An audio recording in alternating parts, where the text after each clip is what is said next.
తెలంగాణ జర్నలిస్టులు social media forum వారు తెలంగాణ సమస్య భూ సమస్య తీవ్రంగా ఉందని ఈ రౌండ్ టేబుల్ సమావేశం ద్వారానన్నా తెలంగాణలో ఉన్నటువంటి సమస్యలు తీరుతాయనే నమ్మకం ఉంది సార్. అయితే మీరు ఇట్లా ఎన్ని సంవత్సరాలు మనం ఇవి పెడుతున్నా మీకు సమస్యలు ఎక్కువ చెప్పే వాళ్ళే ఉంటారు తప్ప దీనికి ఒక పరిష్కారం ఏందనేది మనం ఆలోచించాలి. అందుకోసం నేను మీ దృష్టికి తీసుకొచ్చేది అంటే ఏ ప్రభుత్వాలు వచ్చినా మేము ఇక్కడ తెలంగాణ కష్టపడి సాధించుకున్నటువంటి తెలంగాణలో మార్పులు వస్తాయి, మనం గౌరవంగా బతుకుతాం, మనకు సమస్యలు ఉంటాయి అనుకున్నాం. కానీ సమస్యలు పెరుగుతున్నాయి. పెరగడానికి కారణాలు ఏందనడానికి ఇక్కడ సమయం లేదు. ఏంటంటే ఇప్పుడు భూభారతి నుంచి ధరణి నుంచి భూభారతి వచ్చింది. ధరణి రాని భూభారతి రాని రేపు బంగారు భారతి రాని పేర్లలో ఏముంది? అధికారులు ఎవరైతే అక్కడ ఉంటారో, ఎవరైతే పరిపాలకులు ఉంటారో మీరు ఏమి ఇచ్చి చెప్పారో అది చెప్పండి. ఒక ఎగ్జాంపుల్ ఇచ్చి నేను ఎక్కువ సమయం తీసుకొని ఏం చెప్పినా మళ్ళీ అవే చెప్పాలి. నిజాం కాలంలో ఒక గ్రామం, నర్సంపేటలో ఒక గ్రామం ఉంది. ఆడ ఎస్సీ ఎస్టీ బీసీలు అందరూ ఉన్నారు. దాదాపు 350 ఇళ్ళు ఇప్పుడు 100 సంవత్సరాల నుంచి ఉన్నారు వాళ్ళు.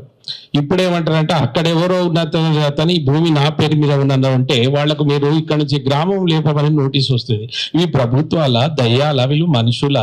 అసలు ఏమైనా చిత్తశుద్ధి ఉందా వీళ్ళకు? ఏం ఆలోచిస్తున్నారో అర్థం కావడం లేదు. ఇంతకుముందు మిత్రుడు మాట్లాడేటప్పుడు ఆదిలాబాద్లో గిరిజన యువతి ఆన్లైన్ చేసుకోమన్నారు. అరే ఈ సన్యాసులకు ఇది ఒకటి అర్థం కాదు. 2006 యాక్ట్ నంబర్ 2 తోని 2007లో ఒక చట్టం అమలైంది. ఇద్దరికి ఉంది, అది గిరిజనులకు ఉంది, గిరిజనేతరులకు కూడా ఉంది. ఏం చెప్తుంది ఆ చట్టం?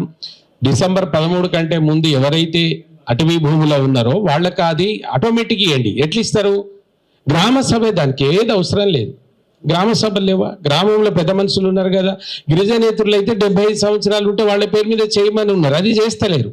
చెయ్యకుండా వాళ్ళ భూములను గుంజుకొని ఎన్ని కేసులు అవుతున్నారో, ఎన్ని కొట్టుకుంటున్నారో మా మీడియాలో చూస్తున్నాం. అంటే ప్రభుత్వాలు అనేటప్పుడు మీకు చిత్తశుద్ధి ఉండి చట్టాలు ఏమున్నాయో ఆ చట్టాలను అమలు చేయమంటున్నాం కదా. ఎంతకంటే ఎక్కువ ఏం లేదు కదా. ఎన్ని హత్యలు జరిగితే కనబడతలేవా? ఎంతమంది రౌడీ షీటర్లు వాళ్ళ ప్లాట్లు అయితే అతి ఘోరంగా.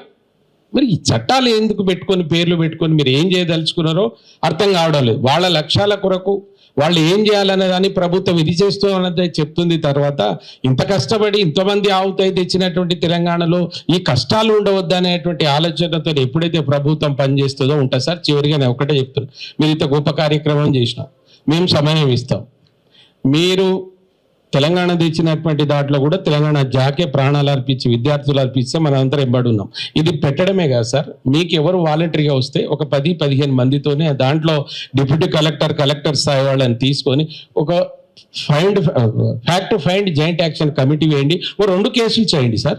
చేసి వాళ్ళని జైల్లో పెట్టిస్తే కానీ సమస్యకు పరిష్కారం అయితే తప్ప మనం ఇట్లా చేసినందుకు మీకు ధన్యవాదాలే. కానీ మీరు ఇమ్మీడియట్లీ దీని మీద మీరు మేము కావాలంటే ఏదైనా ఉంటే మేము వెహికల్ ఇచ్చి పెట్టుకొని ఎంబడి రావడానికి సిద్ధంగా ఉన్నాం సార్. 2 కేసులు చేయండి. మీరు జర్నలిస్టు, మీరు ఫోరం వాళ్ళు, ఇంతమంది పెద్దలు ఉన్నారు. ఏ పోలీసుడు మనకు అడ్డం రాడు. అబ్బా సొమ్ము కాదు తెలంగాణ, ప్రాణాలు త్యాగం చేస్తే తంతం కాదు. నా అడ్డం వస్తే మనం ఏం చేస్తామో మనకే తెలియదు. కానీ ముందుకు వెళ్ళేటువంటి శక్తికి మనం అందరం ఒకటి కావాలని తెలియజేస్తూ అవకాశం ఇచ్చిన మీకు కృతజ్ఞతలు తెలుపుతా ఉన్నాం.